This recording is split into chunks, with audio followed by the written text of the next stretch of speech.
Hello, everyone, and welcome to another episode of the Red Dawn. My name is Kyri, and we are heading to the Emirates to face the league leaders in Arsenal. And look, I'm not going to sugarcoat it. The title defense is gone.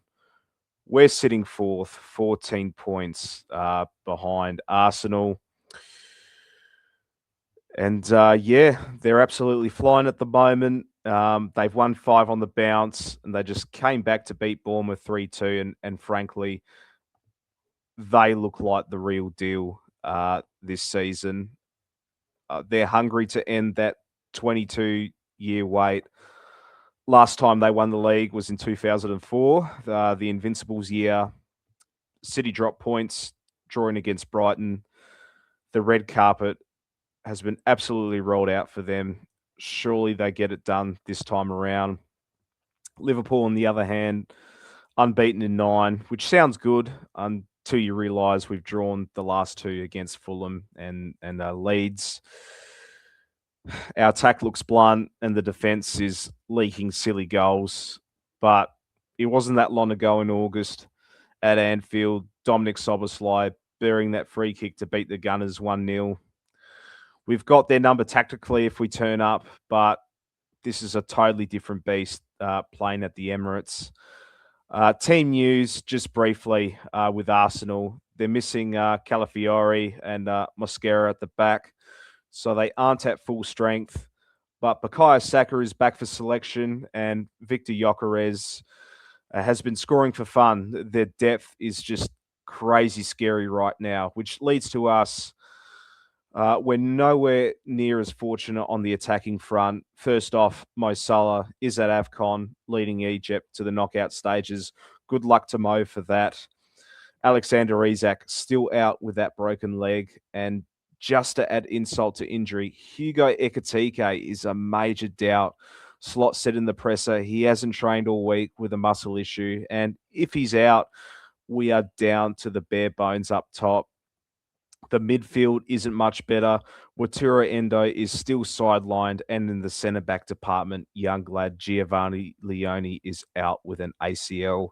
However, there is one glimmer of hope. Florian Wirtz, he's nursing a hamstring issue at the moment, but reports say he's going to push through the pain barrier to play. We absolutely need him.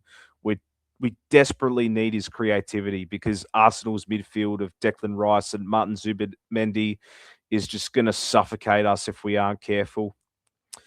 So, how does Liverpool approach this?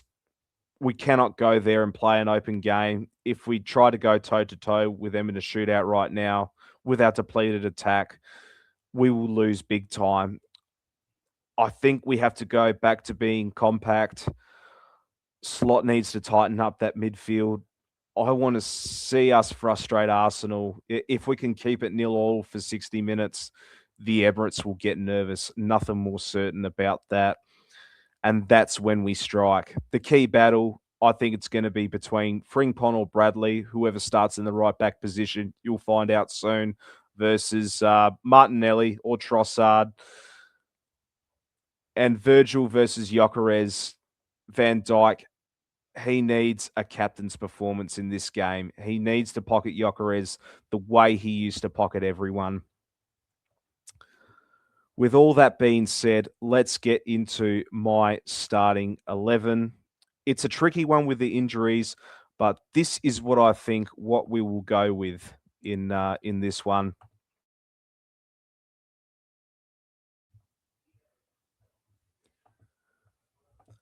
Starting at goal, no surprises here. Allison will come in, and in the centre back department will be Ibrahima Kanate and Virgil van Dijk. Into the wide areas, I am going to go with Connor Bradley on the right hand side. And on the left, I think we need Andy Robertson's experience with this one. While Milos Kerkez, his starting role in on the left hand side, I think Saka would absolutely run rings around him. Yeah, and we just need Roberts calm and composed composed into this side. We put Kirkers in. He's going to have an absolute nightmare with Saka. He'll give away an easy free kick, possibly a yellow as well. Yeah. We could put Kirkers in later on in the match, but we need Robertson's assuredness on the left-hand side. Into the midfield, Ryan Gravenberch to pivot with Alexis McAllister. And in the number 10 position, I am going to go with Dominic Szoboszlai. I just don't like McAllister in the more advanced role. I think he needs to sit back deeper. With Ryan Gravenberch, he stays in the 6 as we don't have anyone else to cover for him. Stefan Bajcetic, unfortunately, has come off with another hamstring injury. So who knows we'll ever see him in a Liverpool shirt. And Dominic Szoboszlai, we know he could play the 6, the 8, and the 10, and at right back as well. And I'm expecting him to start in the central position. Into the wide areas, I'm going to go with Jeremy Frimpong on the right-hand side. I just think we need his pace running down the wing, and we know when he's on, he's always trying to do something. And on the left will be Florian Wirtz, who is getting better each game, coming off with a goal and adding to his goal assist tally. Up top, in my opinion, I don't think Hugo Ekitike will be fit for this one. And we don't have any other options but to choose Cody Gakpo up on top for this one. So to summarise my starting 11 against Arsenal, we have Alisson at goal, our back four of Connor Bradley, Ibrahima Konate, Virgil van Dijk and Andy Robertson, the midfield of Ryan Gravenberch, Alexis McAllister and Dominic Szoboszlai, and the front three of Jeremy Frimpong, Florian Wirtz and Cody Gakpo. Right, now prediction time. This is what I'm going to go with. I'm going for Arsenal 4-1. And why I think this will be the score, these are the factors. I think that Arsenal's midfield of Rice and Zubimendi is the most physical in the league right now. With Gravenberch and McAllister having to do too much of the defensive work, I just think we're going to get bullied in the middle of the park. And I just don't think we won't keep the ball. And if you can't keep the ball at the Emirates, you are gone. You are absolutely gone. I think Arsenal will probably score early, maybe in the first 15 minutes. Saka isolates Robbo, cuts inside, bang, it's going to be 1-0. And knowing Slot, he'll push the high line up to chase the equaliser. And this is exactly what Arteta wants.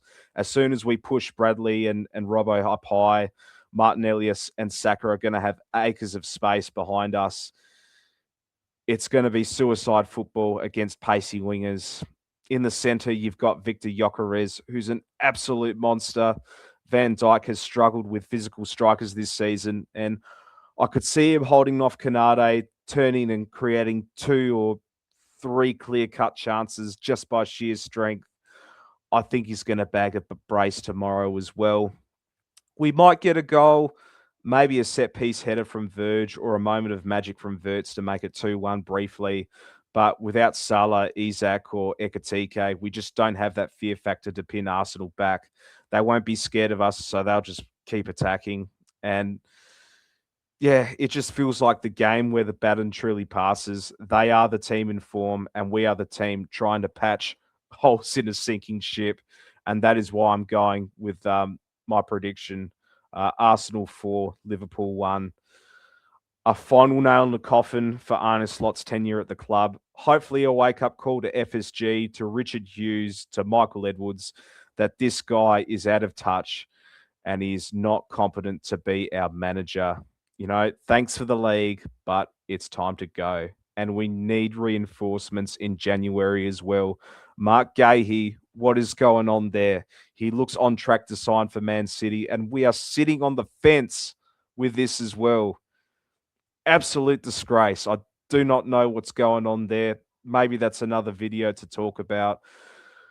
But tell me I'm wrong. Please tell me I'm wrong in the comments. I never wanted to be more wrong in my life. But whatever happens, we always support the boys. If you enjoyed this review, don't forget to give it a like. It really helps the channel. Subscribe if you're new, and we will see you for the match review in 24 hours' time. Thanks for watching, and as always, up the Reds.